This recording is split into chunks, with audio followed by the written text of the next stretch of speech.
Bienvenue dans Au-delà de la planète bleue, le podcast où nous explorons l'histoire de la conquête de l'espace.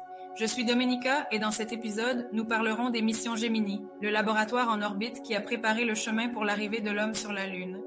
Si le programme Mercury était le premier pas, Gemini a été l'épreuve de feu qui nous a menés au grand saut d'Apollo. Accompagnez-moi dans ce voyage. Nous sommes en pleine guerre froide, la course à l'espace entre les États-Unis et l'Union soviétique est à son apogée.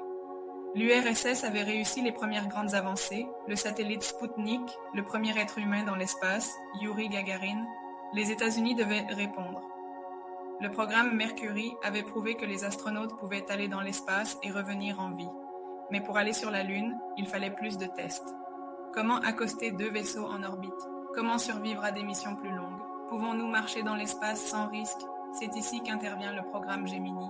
Les missions Gemini ont été conçues comme une phase intermédiaire entre les premiers vols spatiaux et l'arrivée sur la Lune. Elles visaient à développer des techniques essentielles, vols prolongés, sorties extravéhiculaires et rendez-vous et accostage en orbite. Le programme Gemini, nommé d'après la constellation des Gémeaux, a été fondamental pour l'exploration lunaire. Il comprenait 10 missions habitées entre 1965 et 1966, et son objectif était de développer et tester les manœuvres essentielles pour atteindre la Lune. L'un des plus grands défis était la sortie extravéhiculaire. Ed White, astronaute de Gemini 4, a été le premier Américain à sortir de la capsule et à flotter dans le vide. Mais les choses n'ont pas été aussi simples qu'elles semblaient. La combinaison était rigide, les mouvements étaient difficiles, et rentrer dans le vaisseau a été un véritable défi. Pour comprendre l'importance de ce moment, imaginons ce que signifie être suspendu dans l'espace avec seulement un câble reliant l'astronaute au vaisseau. La moindre erreur pouvait être fatale et les systèmes de survie devaient être testés dans un environnement de microgravité réelle. Un autre succès clé a été l'accostage en orbite. Gemini 8, commandé par Neil Armstrong, a réussi à s'amarrer à un véhicule inhabité dans l'espace. Cependant, une panne des propulseurs a failli se terminer en catastrophe. Armstrong, grâce à son sang-froid, a réussi à stabiliser le vaisseau et à revenir sain et sauf. Sans ces tests, Apollo 11 n'aurait pas été possible. Un autre aspect crucial du programme Gemini était la résistance humaine. Dans des missions comme Gemini 7, les astronautes Frank Borman et Jim Lovell ont passé 14 jours dans l'espace, le plus longtemps à l'époque, testant les effets de la microgravité sur le corps humain. Cette expérience a été essentielle pour les futures missions longues, comme celle sur la Station spatiale internationale. Gemini a été un programme court, mais ses leçons ont été cruciales. C'est ici que se sont entraînés les astronautes qui, plus tard, iraient sur la Lune, comme Buzz Aldrin et Neil Armstrong.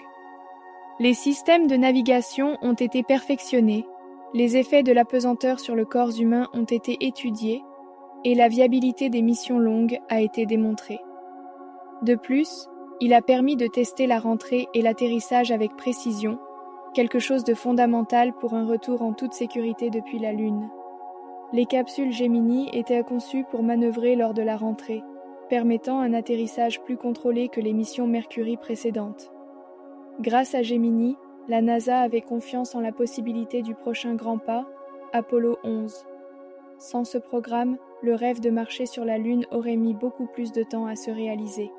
Nous terminons ainsi notre épisode d'aujourd'hui sur le programme Gemini, un véritable laboratoire en orbite qui nous a rapprochés un peu plus de la Lune. Ce programme a jeté les bases de nombreuses techniques que nous continuons à utiliser dans l'exploration spatiale, des accostages en orbite aux sorties extravéhiculaires, en passant par les études sur la résistance humaine dans l'espace. La prochaine fois, nous parlerons du moment le plus important de l'histoire de l'exploration spatiale, Apollo 11, le grand saut pour l'humanité. Si vous avez aimé cet épisode, partagez-le et suivez-nous pour plus d'histoires sur la conquête de l'espace. On se retrouve pour la prochaine mission.